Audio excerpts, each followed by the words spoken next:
Hi, I'm Coach Mike Bunag from Dog Trainer Cebu. Papunta tayo ngayon sa ERK9 training field sa Mataas na Kahoy in Lipa, Batangas. Training field ito ni Sir Eugene Reyes.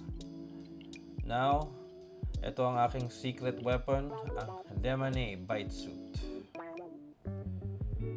Medyo may kamahalan ito. Ang bite suit na to, nabili namin ng 80,000 pesos.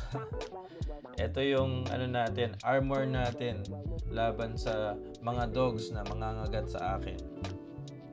Ngayon, ang magtuturo sa akin ngayong araw na to ay si JR Estrella, si Kenneth Estrella, and si Rainier. So, etong tatlo na to, puro sila mga certified trial decoys. And they also do training decoys. Ngayon, si JR is part ng world selection sa Mondialing Championships. Meaning, whenever there's a world championship, isa siya sa part ng mga decoy selection. Ganun po siya kagaling. Ngayon, kung nagtataka kayo, bakit nagpapakagat ako sa mga aso? Well, welcome to the world of Mondialing. Isa to sa pinaka-challenging at pinaka-rewarding dog sport sa mundo. Sa video na to, ipapakita ko ang behind the scenes na pagiging decoy at kung bakit mahalaga ang training na to. Hindi lang para sa aso, kundi pati na rin para sa trainers tulad ko. Napansin ko na hindi lahat ng dog trainer ay sumasali sa mga dog sports. Most especially sa Mondialing. Dahil napakahirap niya. Hindi lang kailangan na magaling ka na trainer. Kailangan din magaling yung decoy ninyo. Training decoy. Kailangan din ang aso mo is magaling. Merong play drive, confidence, and also athleticism. Ngayon, ano nga ba ang Mondialing? Para siyang dog Olympics. May obedience, agility, at protection work. Hindi lang ito tungkol sa galing ng aso. It's about teamwork, trust, at communication between dog and handler. Ang agility tests ang nagpapakita ng confidence at athleticism ng aso. Yung obedience naman, para sa focus at discipline nila.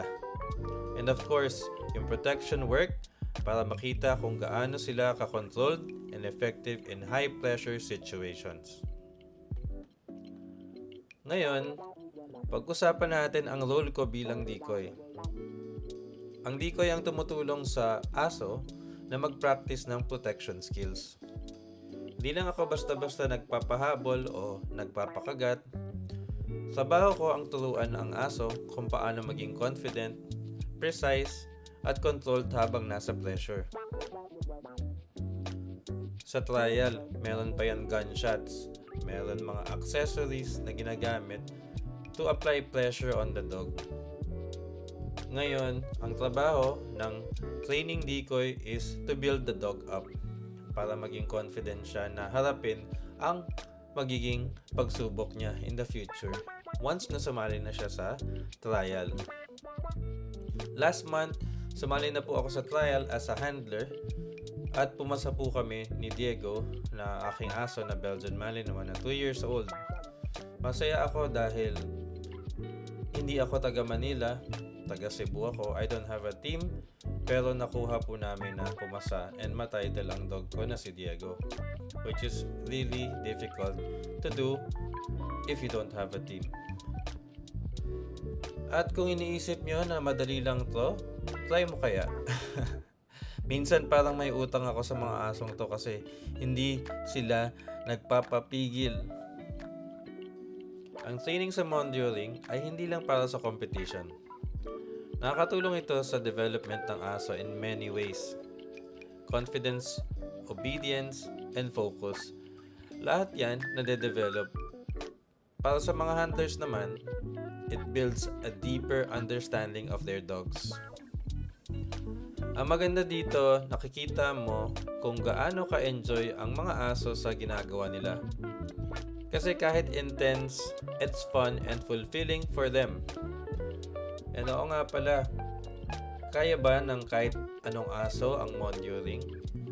Ngayon, we have what we call selective breeding.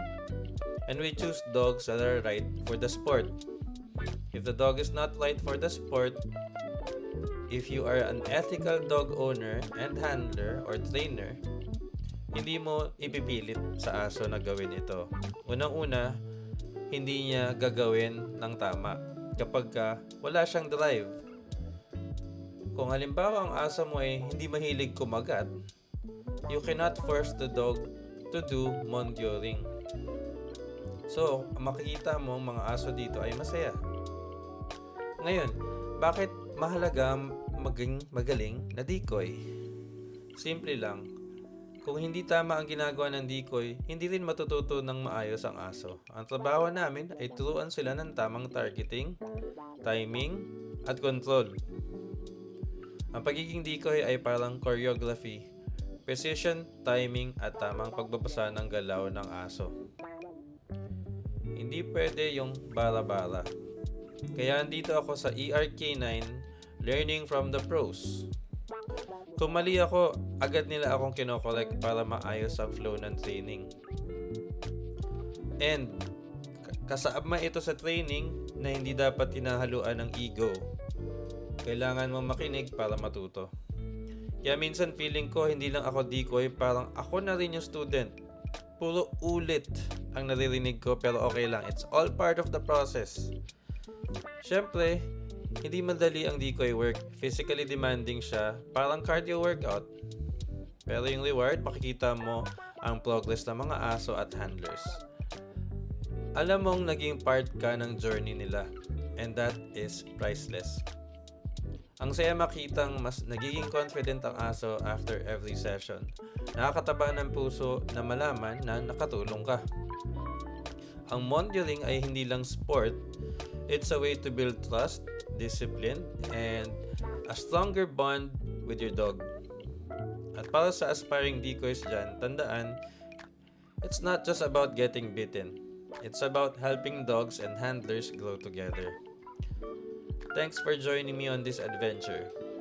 Don't forget to like, share, and subscribe to Dog Trainer Cebu for more videos like this sa YouTube, sa Facebook, and sa Instagram. Next time, baka naman turuan ko kayo paano iwasan ng kagat. Joke lang. See you in the next vlog mga ka-trainers.